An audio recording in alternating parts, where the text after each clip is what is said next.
Hey, everybody. Guess what? It's Touch Taste Thursday. And I am your host, Rebecca Brumfield of the Gene Ellen Home and Lifestyle Collection. And we are going to get started really soon. My guest tonight is Dr. Ken Lee Harris of Detroit, of Atlanta, of the National Business League. Everyone knows this guy. So he is such an amazing guy. He has such an amazing story to tell. We're going to talk a bit about everything. We're going to talk about entrepreneurship. We're going to talk about the National Black Business League, of course. We're going to talk about just him and his story, and we are going to jump right on into it. So I want you guys to make sure you are liking, commenting, you're sharing, that you are sharing all of this content. You're following me, you're following Dr. Ken. That way you can stay connected to everything that we have going on all of our social media platforms. And most importantly, we want you to go out and make sure you are registered to vote. Make sure you are registered to vote. If you're not sure, go to your registrar. Go to your Office of Motor Vehicles or Secretary of State or whatever it's called in your area and make sure you are registered to vote. With that being said, we're going to invite Dr. Ken in and we're going to get started. I hope you guys have had an amazing week. It's been a long week, but today is Thursday. So we are going to jump on in. Yes, I'm excited. So as soon as Dr. Ken comes in, we are going to get our conversation rolling. What's going on, sister? Can you hear me clearly? Outstanding. What's going on, family? How you doing?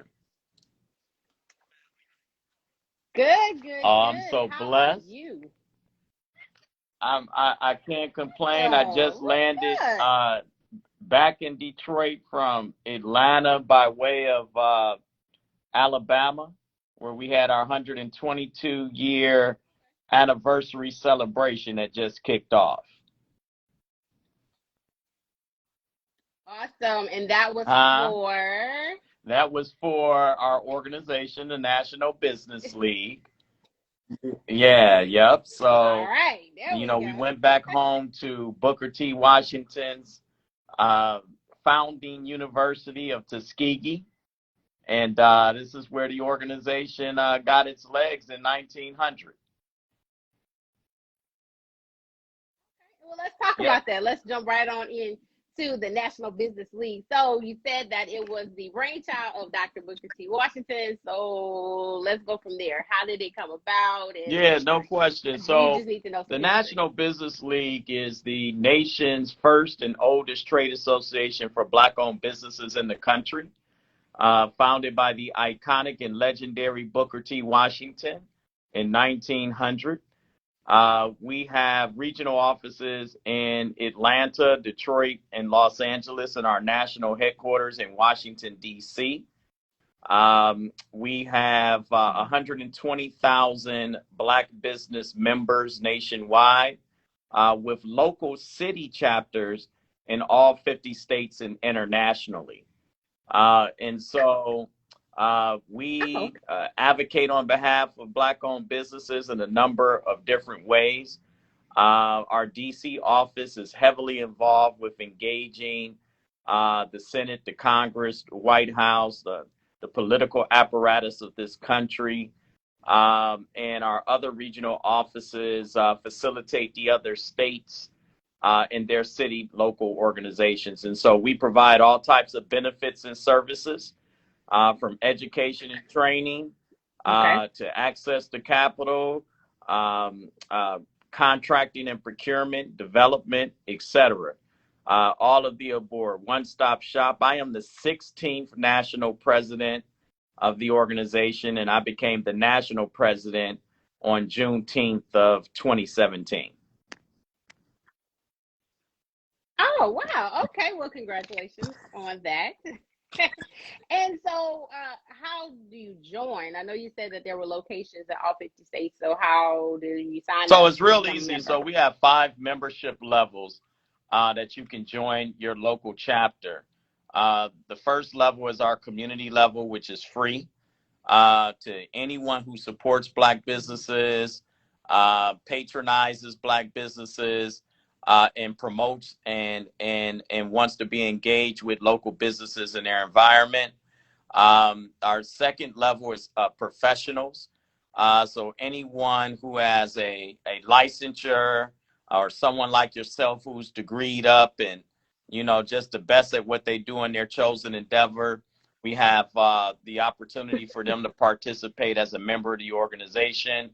And then we have our business enterprise level for anyone who is an entrepreneur, whether you're a sole entrepreneur, home-based business owner, a small business enterprise, whatever type of enterprise or something that you own or have an entrepreneurial mindset with, you can join as a business owner as well. And then our next two levels of membership are organizations and corporations. So we have over 125 Fortune 500 corporate partners like GM, Ford, Stellantis, Toyota, American Express, and so many different corporations who obviously partner with us to provide resources to the community, give access to opportunities, and most importantly, help us in champion some of our Black economic causes in America and abroad. So I hope that explains how you can join at the levels that you can join, the benefits associated with being a part of this movement. Just the other day, as I mentioned to you on Tuesday, August the 23rd, we celebrated 122 years as an organization. We went down to Tuskegee, Alabama at Tuskegee University, standing room only participation in our anniversary celebration. We also went by Booker T. Washington's home. We did a national press conference to kick off our what we're calling the Black Economic Freedom Movement, which is going to start in January of 2023. And then that campaign is to digitize 1 million Black businesses, to help them evolve and to transition Black businesses into the technology and digital age and digital economy. Yes. Awesome. That is amazing. Congratulations on those accomplishments, because that's huge and definitely a plus for the community. So thank you for your efforts with that. Absolutely. Let me ask you, what do you think after Booker T. Washington would feel about the state of Black and Brown America? Well, one thing, Booker T. Washington's message is more relevant today than it was 122 years ago. So when you think about a leader who obviously was a former slave himself and started this organization to promote economic and entrepreneurial independence, liberation, and empowerment. And Booker T's underlining and foundational philosophy was that the Black community should have an economic center, an economic base as the core of what we do in society. We've been successful educationally, politically, and socially. Where we have not truly turned the corner is economically and entrepreneurially. And so we're almost returning back to what Booker T. Washington envisioned, which is now there's this movement towards Black entrepreneurship. There's an excitement around it. There's a burst of energy around forming businesses. And even if people have careers and they still have an entrepreneurial mindset or even a side hustle. So I don't know too many Black professionals that ain't got their little side hustle going on as well, or forming businesses out of necessity, because just to be honest, the clock is turned back at this time. So you look 50 years post civil rights, Black people are at the bottom of the economic ladder in terms of ownership, in terms of generational wealth, and the economic gaps are even widening as we speak. And so that glass ceiling, even in corporate America, is out of reach, in which we probably had more Black CEOs of major Fortune 500 companies many years ago.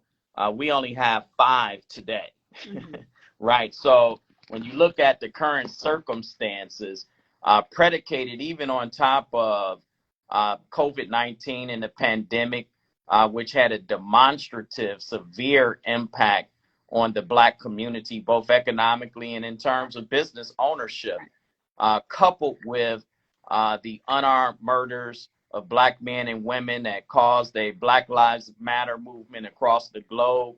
The racial unrest in this country is still at a peak high. And then when you look at all the other economic circumstances that exist amongst Black people, we're in a serious crisis right now, especially in major urban environments. You look at the high poverty rate. You look at the high illiteracy rates. You look at what crime is represented. And, crime is predicated on unemployment, poverty, job loss, etc. Those are the causations. Usually when you have high statistics in those areas, crime is probably right around the corner peaking because of the lack of opportunity. And then you just look at our education system, you look at society, all these old systems, they're no longer relevant in today's time. So Black folks are now having to realize the cavalry is not coming.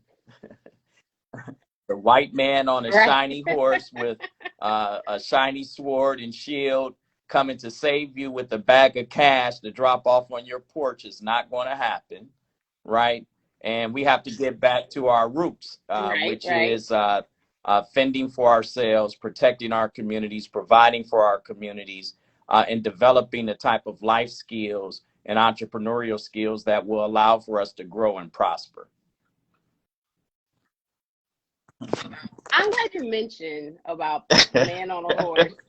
Of course, the topic for the last 24 hours has been about student loan debt forgiveness and all of the, I guess, the qualifying factors towards it. So as an economist, what's your take on it? Do you feel that it's beneficial, or do you feel like there's still more work that needs to be done? In terms of, explain that again. So in terms of, so for instance, you have some that have gone to college and may have $20,000 of student loan debt. And then you have some that have advanced degrees and certifications. So now they're in the tens of thousands of dollars, almost $100,000 or more of student loan debt. And so $20,000 really doesn't put a dent into what they're owing. So is there some type of way to balance that? Is there a just think about all of us who went and got, all of these degrees, of which I have over 7. So you can imagine those that weren't paid for, obviously has had a serious debt ratio that you have had to pay off. And so you look at, in terms of the highest educated group, regardless of race, creed, color, or sexual orientation, are Black women who have afforded themselves the right to go get their education, have multiple degrees on a number of scenarios. And so that puts them in a very interesting situation, especially the Black woman, in many cases being the core of the Black family unit. And so with that, education is in crisis. I have my philosophies in the fact that the public school system has not met the needs of educating Black children. Matter of fact, it looks like they're turning back the clock on educating our Black kids. They don't want to talk about history. They don't be reminded of the impact that racism and white supremacy has had on this country, and with Black people in particular. They don't want to educate us on our true history, which is our story does not start with slavery. It actually goes back to the beginning of civilization, where we are the founders and creators and civilizers of society and civilization.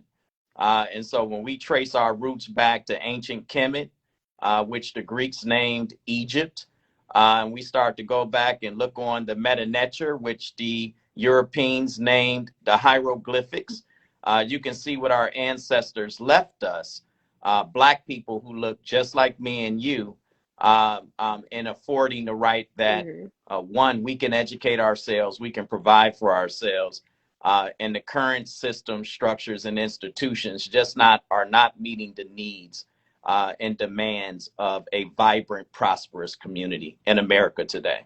We got a lot of work to do. Why do you think there's so much push behind not teaching about critical race theory? Why is there such a push to hide it or not talk about it or to because we're in a time where, you know, truth telling is up front, right?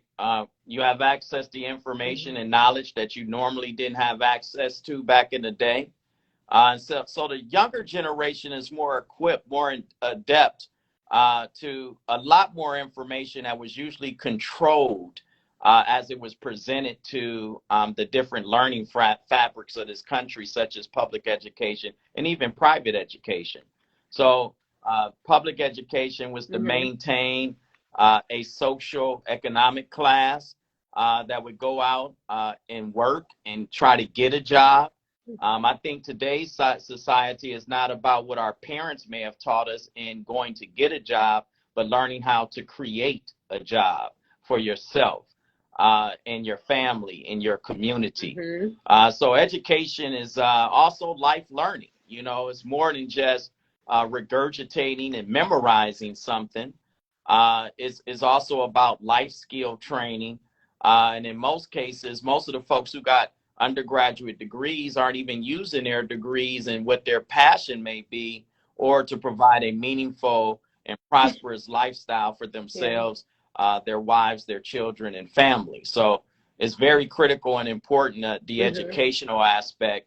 And I'm going back to the roots. I think Malcolm X once said, you know, you would be a fool to have someone else educate your children, especially if they oppressed your children at one point. Yes.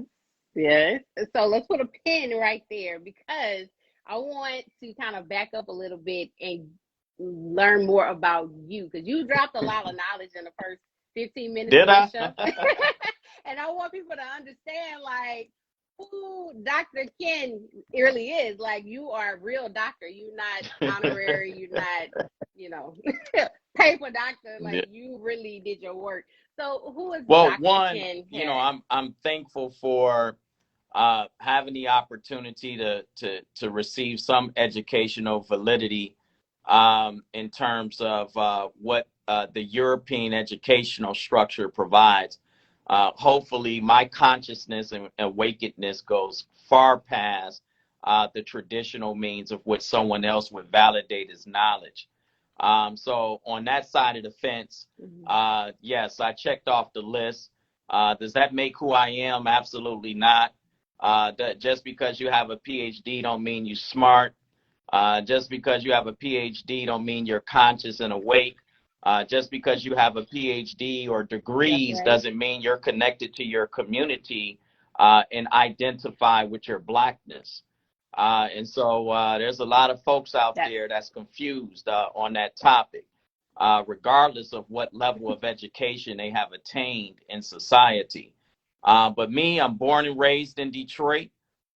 Grew up in the Russell Woods area off of Buena Vista and Potowski, between Livernois and Dexter, on the west side of Detroit in the neighborhood. You know, I could bounce a ball pretty well. So I earned a full basketball scholarship to Clark Atlanta University, the Clark Atlanta University, a historically Black college and university. For all you CAU people and HBCU people, what up, though? What up, though? And so I matriculated there. I did my bachelor's in psychology.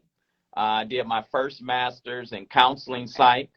And that's where everything kind of began. I spent 10 years in Atlanta. You know, I think that was probably the best decision I ever made in my life, was going to a historically Black college and university. When I left Detroit and got out of Michigan, and matriculated over to Atlanta, Georgia, I was around the best and brightest. And being around my people helped shape who I am today. And to have Black excellence at the forefront of the classroom, me being a student athlete, but also seeing Black excellence throughout the community in which in Atlanta, Georgia, Black people ran that city from the top to the bottom as they still do today. I would even consider Atlanta as the Black Correct. Mecca right now in terms of economic power and the ability Mm-hmm. to influence the culture. Atlanta gets it. And being in the heart of what we call the Atlanta University complex, which is Clark, Morehouse, Mm-hmm. Spelman, Morris Brown, ITC, and then you got Georgia Tech and Georgia State and Emory University right around the corner. It was just a melting pot for talent, right? So, it just really helped Mm-hmm. really take the mindset to the next level, the commitment to Black people to the next level. I was very active on campus with my fraternity, the Qs, the Men of Omega Psi Phi. I was very active. I was student government president, not just a student athlete. So I learned, I went up there to bounce a ball, but I came out doing a whole lot more, and I happened to be down in the Got you. ATL when the Olympics came. So, I had an Okay. opportunity to work with Mayor Bill Campbell and to see how $1 billion helped impact economically the local environment, especially the colleges and universities, in terms of their economic infrastructure. The Olympics spent billions of dollars. And I heard the mayor say 60% of all contracts will go to Blacks and minorities. I had never seen a leader stand up with $1 billion budget and say, this is how this is going to be spent, and it's going to be spent with us first.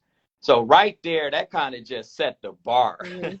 for me, and I don't know if All you right. all remember for Sisters Only Expo, which is at the CNN Center every year. Thousands of Black business owners showcasing and highlighting their Mm-hmm. businesses, hundreds of thousands of people coming out. I worked that. That inspired me as well. So I kind of took on this, this passion for support of Black business in our local economy during my college days. And then I came back to Detroit, came back home, Yes. was what was it, assistant dean of students and director of Greek affairs at Wayne State University. I practiced in the community affairs psychology unit for St. John's Hospital for a little bit. I went on to become executive vice president for the Michigan Minority Supplier Development Council. And then I also went on to found the Detroit Black Expo. And many of you probably Mm-hmm. remember in the Detroit area, although I'm in Washington, D.C. now running the organization, my home is still in Detroit. But at the same time, I brought the expo to that next level from what I learned in Atlanta, Georgia. So we had thousands of exhibitors at Cobo Hall. I think it's called something else now, but we would bring Black businesses from all I over the remember. world, all over the country. Hundreds of thousands of people would attend that Mm-hmm. event. And then I think that is what was my action oriented commitment to the community at a young age in my 20s, allowed me to really start getting engaged in terms of economics. So then I went on in my early 30s. I ran for the Charter Commission, got elected as a commissioner in my early 30s while I was also finishing up my PhD at Michigan State University. I did my specialist degree first in educational leadership and public policy at Wayne State University. Then I went on to get a dual PhD in economics and Black studies at Michigan State University. Then I finished that in 2016.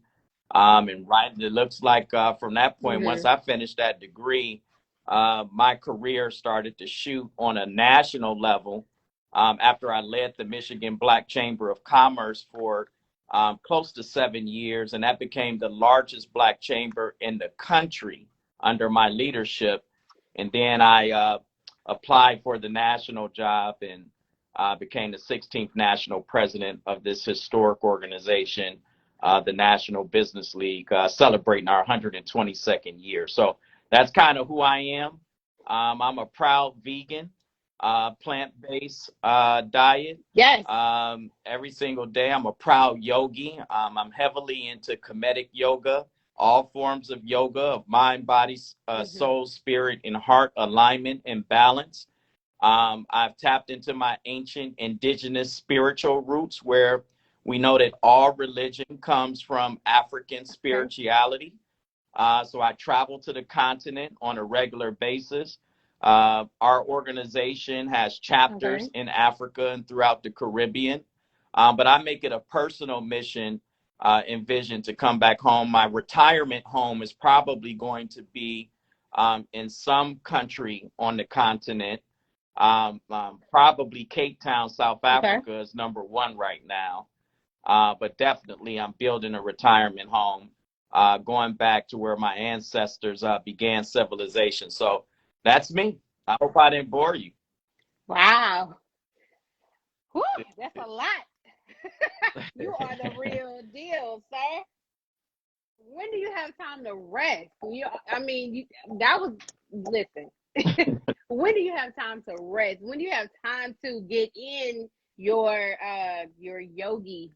Yeah, I mean, it's a lifestyle for me. So, my daily regimen is pretty focused. My son now, Ken, he's a senior in college at the University of Illinois. He'll be graduating this year in computer science and engineering. I'm so proud of him. But so as a kind of empty nester, your children never really truly go away. They always have a home. I find time on a regular basis. I get up at 4:30 in the morning. On Tuesdays, Thursdays, and Saturdays, I do hot yoga, whatever city that I'm in, because 60% of my time is traveling throughout the country because of all of our chapters in every city and all of the activities, conferences, and events that I have to attend. And then, from that, I get up in the morning when the sun starts to set. I'm heavily connected to my cosmology and my cosmological way of living. And what I mean by that is I'm juicing in the morning when the digestive system is preparing to release and get rid of the toxins that's in the waste that's in the body. I eat a heavy meal, plant-based meal, usually around 12 to 4 when the sun is at its peak.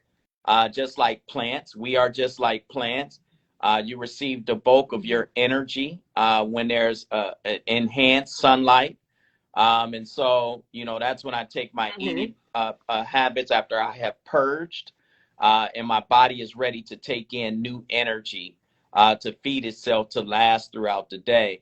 And then during the evening time, I'll do some meditation. I'll do some breath work, things of that nature. Focus on our breathing because you want to connect with the earth. You want to connect with the air. You want your lungs and your blood circulation to be consistent.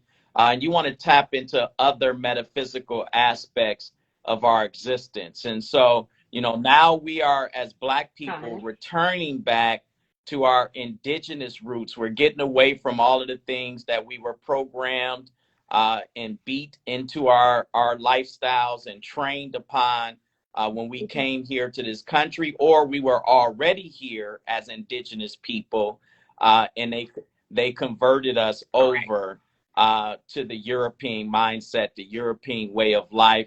And obviously that way of life and mindset does not work for Black people at all. So we're starting to wake up as a people, as a community, and as a Black race. And we're realizing that it's time to get back to what we used to do best. That's why we were civilizers for so many thousands of years before we lost our way. And now it's time to come back home. And so that's my lifestyle. I eat a light meal at night. I'll juice or either eat a light salad because the body doesn't need 3 meals a day.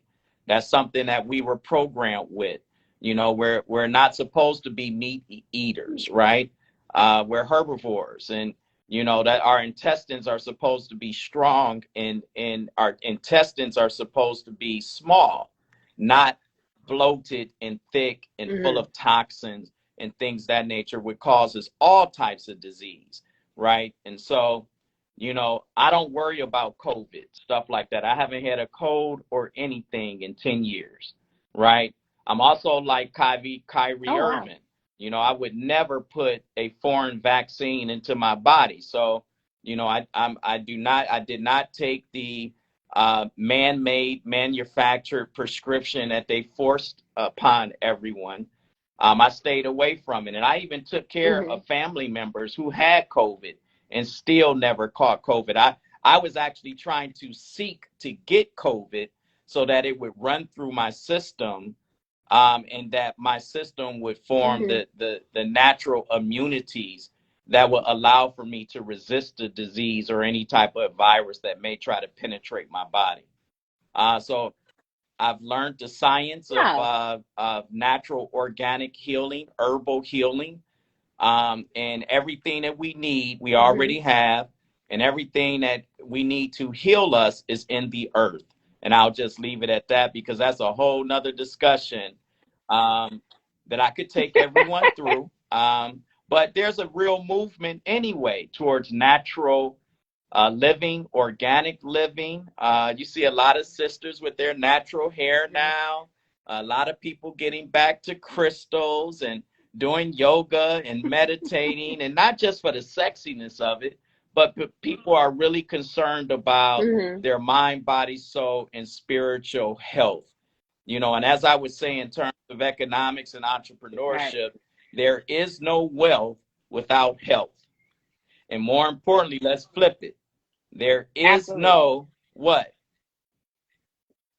There is no wealth Wealth without health.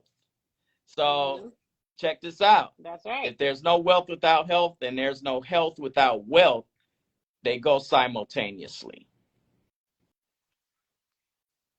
Absolutely. So let's regroup for a second. Let's welcome everyone that is joining us on Touch Taste Thursday today. Welcome, welcome, welcome. This is season 4, episode 5. My name is Rebecca Brumfield, and I am the host and curator of the Gene Ellen Home and Lifestyle Collection. And again, today is Thursday, so it's Touch Taste Thursday. And my guest tonight is Dr. Ken Lee Harris. He is the CEO and president of the National Business League. And so we are talking about economic wealth. We're talking about good health. We're talking about his vegan lifestyle and journey. And we are talking about how to empower, encourage, and uplift our community so that we are thriving moving into the future as a whole. And so our promotional products tonight are, we have a few items here. It's by Ooh La La Skincare LLC, and the owner, which is Beverly Perry. She is the creator and CEO, which is Black-owned and woman-owned. So we have some Love You butter, which is lavender, orange, essential oils, and vanilla oil. And this is Island Hibiscus Silky Foaming Hand Soap. So when you get a chance, make sure you go over to her Instagram, Facebook, and website. Again, it's called Ooh La La Skincare LLC, Black-owned, woman-owned by Beverly Perry. So we want to thank them for today's promotional products for Touch Taste Thursday. And also, of course, we have our Blooms by Brianna, our promotional brand for this season, for season 4. So thank you guys so much for being so kind and being a part of the Gene Ellen Home and Lifestyle experience. So let's jump back into the conversation with Dr. Ken. We covered student loan debt. We covered, we've covered so much. We've covered membership of the National Business League. Let's kind of circle back a little bit. You talked about the International Detroit Black Expo. Is that still? It is not. active? But, you know, something you don't know, Rakiba, you know, I don't know if your dad, I want you to go back and tell your dad that I love him. He's my fraternity brother. He was one person that helped me get started in this game. And that everywhere I go in the country, I always speak about Reverend Dr. Robert Brumfield. And you know, that brother, I didn't ask him for support or nothing. He called me and said, what can I do to help? He not only wrote checks, he provided his facility, his venue. He sponsored food for welcome receptions. He called people on the phone to get them to join the movement. And so that's what this is really all about. There's no success without succession, right? And you know, sometimes folks feel alone, but we don't get to where we are without somebody else helping out or lending a hand or giving us a hand up, not a handout, right? And so your father paid it forward for me. So that's why it's an absolute honor and a privilege to be on this show with you on Instagram today, because I am now doing exactly what he did. And I'm sure he's enjoying life with his beautiful wife. But at the end of the day, we got work to do in this community, and we got to do it because our ancestors laid the foundation. We would not be here today if it wasn't for those who sacrificed, even giving their lives, so that we could be afforded the opportunity to see full liberation and freedom in society. And we will not stop until we have full equality and liberation and freedom in our community. So the Black Expo, you know, it had its time. I obviously evolved off of that platform to go to higher levels, to the highest heights of business and society and throughout the world. And so I'm very thankful for your father and the thousands of business owners that in my 20s I had the opportunity to support, promote, and get behind in the Detroit national community, global community. All right. Shout out to my Didi. I always give a shout out to Daddy, to Dr. B. What's up, Dad? Hey, we do appreciate you. We appreciate you. Right. We all appreciate you. So thank you so much for giving him a shout out. I know he's gonna call and be like, it's all love. But thank you for taking the time to it's acknowledge. all love around here, man. You know, you don't forget where you come from, and you definitely don't forget those who helped you out. And shame on those who don't, right? You know, they arrive and they get to where they are and they forget about the people that put the foundation, put the rug up under them, you know, and you got to come back. You got to give back. You got to recognize, because we're not doing this by ourselves. You're absolutely right about that. Let me ask you, I've noticed in our conversation tonight that you've spoken a lot about entrepreneurship and being a self-starter and just making a way to create generational wealth. What about those that don't know how to get started, or they're not sure if being an entrepreneur is for them? They kind of, you know, don't mind being in the background, being of assistance, being of support, being of help, but they don't know how to take that leap to be the face of a company, the face of a brand. What are your suggestions or your encouragement to get that person? Well, look, everyone should have an entrepreneurial mindset. You know, we should never think limited. We should never think in terms of a monolithic way of life. We know that society and the way that we were created as human beings make us a lot more eclectic and diverse than we actually are. We have a whole bunch of talents that can be manifested. So it's whatever you choose to be. I go back to my ancient roots and everything as the foundation. I looked at what we were able to do as builders, innovators, creators in society. And that's who we are as a people. You know, you choose something that you believe in, that you have a passion for, you do the work, you do your homework, you try to be the best of your chosen endeavor, you try to bring impact and value to your community, your family, and your loved ones. And that's what this life existence is all about, because, you know, in this particular time, you know, this is a scenario where we as Black people in the physical form on a spiritual journey. And the spirit is eternal. It's forever. This is why our ancestors had no fear whatsoever when it came to the resistance of oppression and the resistance of hate and the vileness of what we've been up against for quite some time, over 400 years plus, this vileness that is still predicated on society today in a different way. And so we have to get back to our fearless nature, because there's nothing to fear. There is nothing in this world. There is no right or wrong. There's only lessons and blessings, and we beat each other up because we don't fit into a box. It's time to break open that box. There's no such thing as limitation. We are unlimitless in our ability to manifest and bring into reality whatever we consciously think of. As long as we put in the work, as long as we have moral and ethical values associated with it, and as long as we are doing the things from the heart, which is our most concrete way of making sure that we stay sane, mind, body, soul, spirit, and heart. So that is the core of our essence. And so when we get back to that and we have our moral and ethical principles in place, and then we have the ability to think, critically think, spend time to manifest, to prepare to own and create something that will last generations. We have that ability. And when we notice that and we put in the work, that's when our life begins to change, right? And so I learned that at a very young age. I manifested everything that I'm doing right now. I can see my future 20, 30 years from now, how I even want to exit the game, right? So we're playing chess, not checkers, and Black people invented chess too. So you go back to ancient Kemet, now called Egypt, you see all the great things, mathematics and science and games and structures. We invented all of that.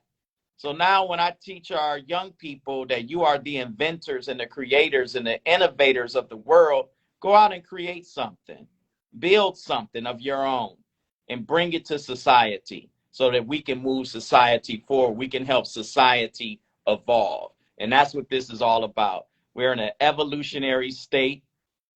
Everything that you see, all those old constructs and institutions and structures that exist that are not relevant anymore, they're falling apart. They're destroying themselves. They're eating themselves up. And we're watching a transition of a whole new planet take place. The universe and the planet are working in sync. Nature has its last say in how this all goes, right? So, and we know that we are nature as a people. We are just like nature. We are volatile, but we're also peace and love. And so understanding all those aspects make us a phenomenal spiritual being on this planet that has the ability to do whatever we want to manifest in life. And so I'm manifesting every day, except I always tell people, manifest from a pure place, not a place of chaos and confusion. Absolutely. I like that. Okay. Manifest from a pure place, not a place of chaos and confusion. I like that. I'm going to have to shout you out in your quote. So, and I had this conversation with some friends yesterday about HBCUs. What do you think is needed to make HBCUs just as popular or just as important as some of our main universities, whether they're private or public, in the United States? And why aren't HBCUs regarded with such esteem as some of your Ivy League? I would beg to differ. I think those who went to HBCUs and graduated from HBCUs hold a high regard of HBCUs, period. HBCUs are at the core of our economic and Black excellent platform. We graduate the most degrees, the most PhDs, the most lawyers, and we produce the most professionals, MBAs, judges, scientists, you name it. HBCUs are the core fabric of Black existence. So I would beg the difference. One, I would never even compare myself to a PWI or a predominantly white institution, although I got my PhD from one. And I really just did that, so I could really understand what the other side is like and put it all together, right? But my training, my foundation, my intellectual vigor, and the ability to critically analyze and think and manifest came from the Black college experience. And so I wouldn't change anything about HBCU at this time, because I think HBCUs are rising. To be honest with you, if you look at the latest statistics, more students are getting exposed to HBCUs because of the HBCUs getting more recognition and promotion through sports, like Deion Sanders at Jackson State University. There now he's still in five-star athletes, and athletes are now going to considering HBCUs to go to as opposed to a PWI. Folks who are guaranteed to be in the NBA or the NFL out of college. In terms of academic opportunities, when you look at the long list of names of great and phenomenal people who have come from HBCUs, the list goes on and on. Now that our children have exposure to it, and then the extreme amount of virile hatred and racism that exists at PWIs, and the bureaucracy and red tape and everything that you have to go through just to, get a degree.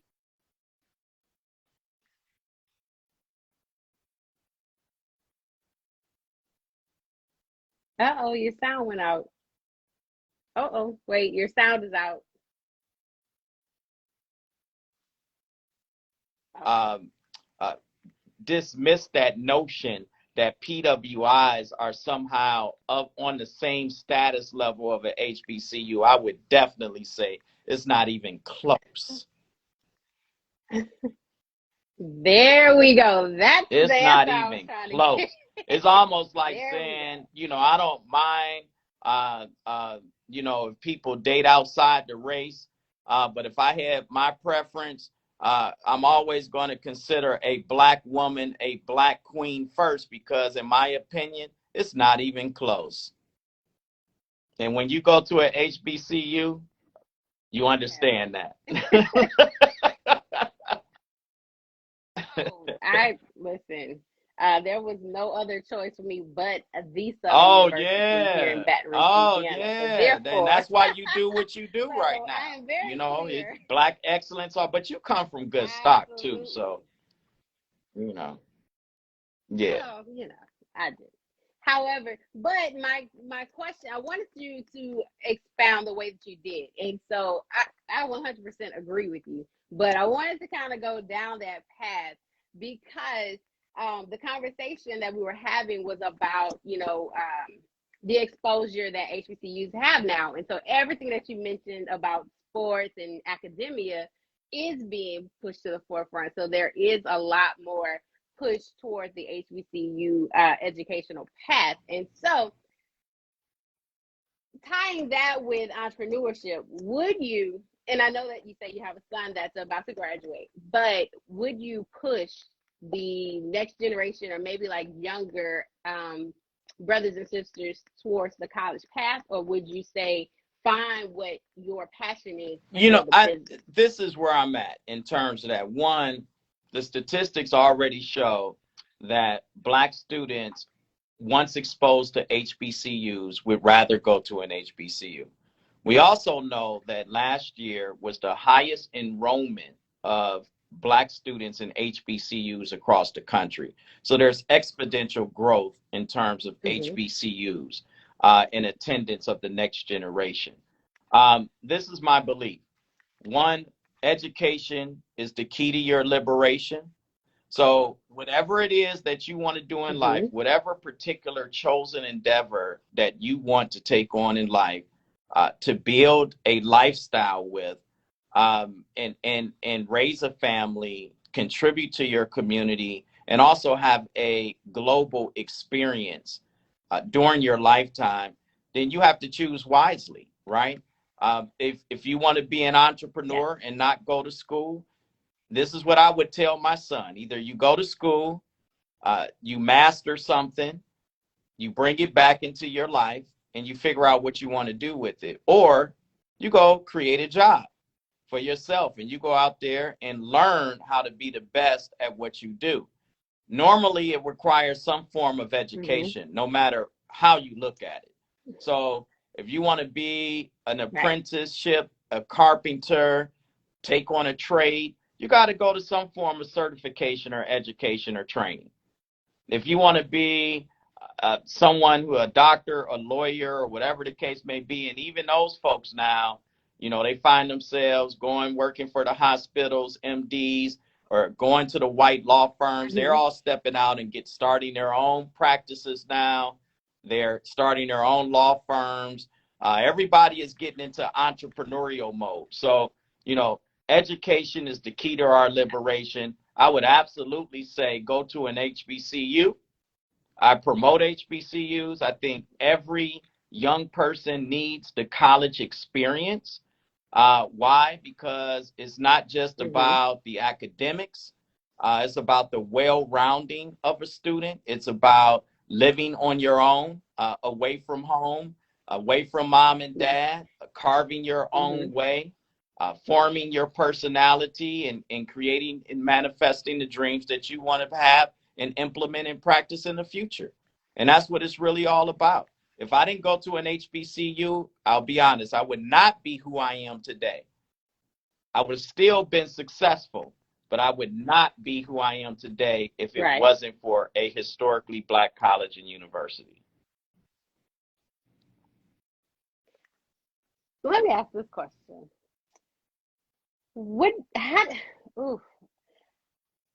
And I don't know if you would know, but what do you think the experience at an HBCU is like for a non-African American? Well, one, we did have non-Black people attend HBCUs, and I would say those are probably people who are more understanding of humanity and more understanding of the Black experience than your normal immigrant or someone else who is of a other ethnicity or race. So going to an HBCU, you get into the thick of the Black culture. And I don't mind being around people who are not afraid to be around Black people. I think that's important because it's about humanity. Race is a created construct. You know, race was invented. If you all haven't read the book, The Invention of the White Race by Dr. Theodore Allen, it talks about how race never existed post the late 16th century. The race was actually created to stop Blacks and poor whites and former slaves from overthrowing the white elite.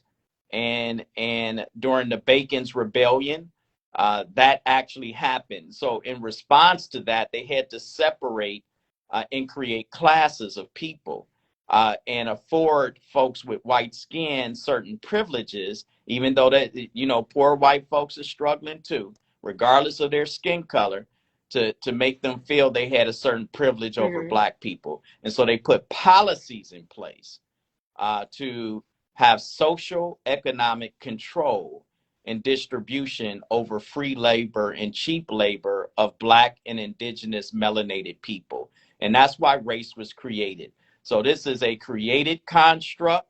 The gig is up. We know the truth. We know policies didn't exist post the late 1600s.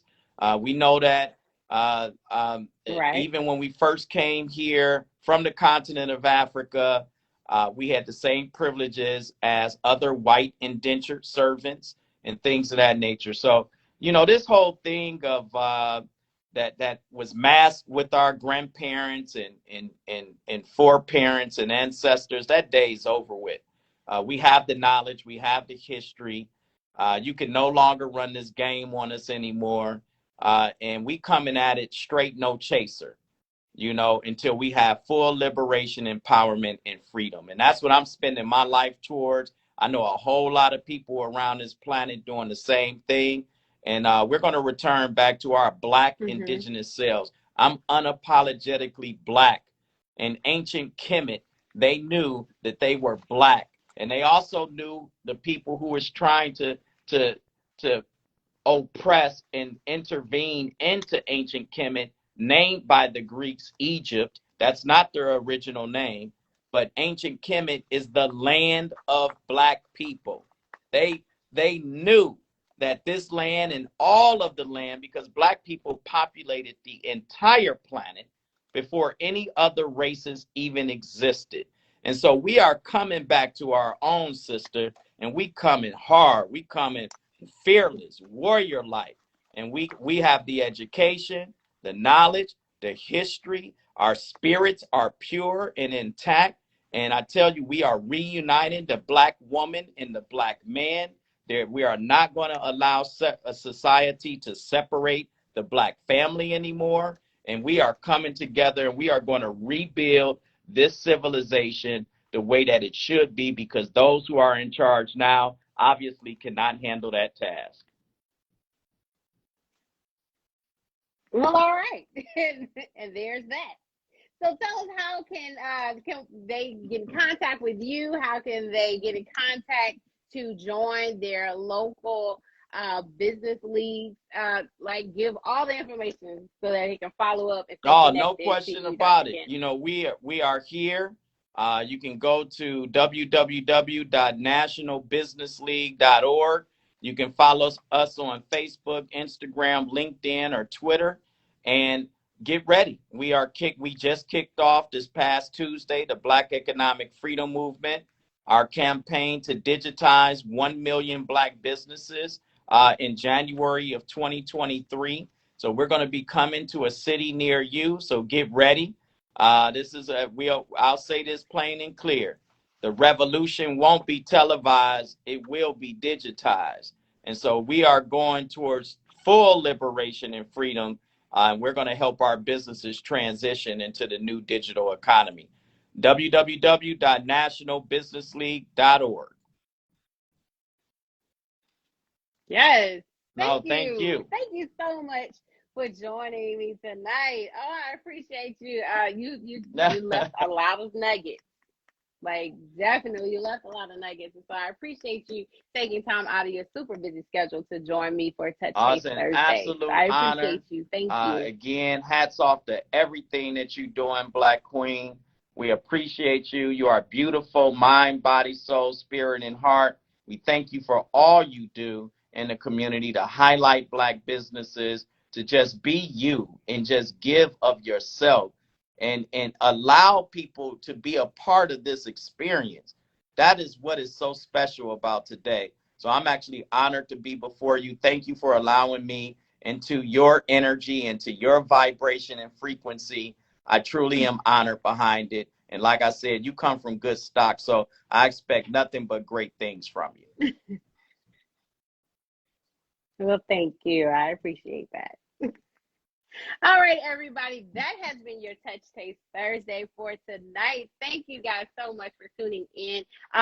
Again, please comment, like, share. Make sure you share this live tonight and all of the other lives of Touch Taste Thursday with someone that you know can benefit from this. I'm going to make sure I put all of the information in our IGTV. You can also find it on YouTube after the show. We're going to upload it to YouTube so that you can go there and watch it again.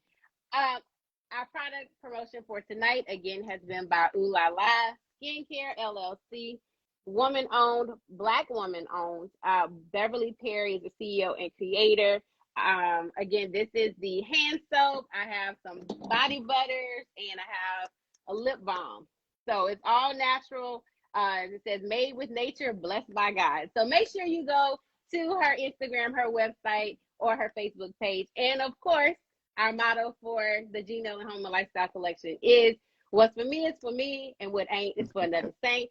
And with that, we are done for the night. So have an amazing weekend. Be safe, be blessed, and make sure you go out to vote. Make sure you're registered to vote. That is very important for us. All right, everyone, have a good night. Thank you, and bye.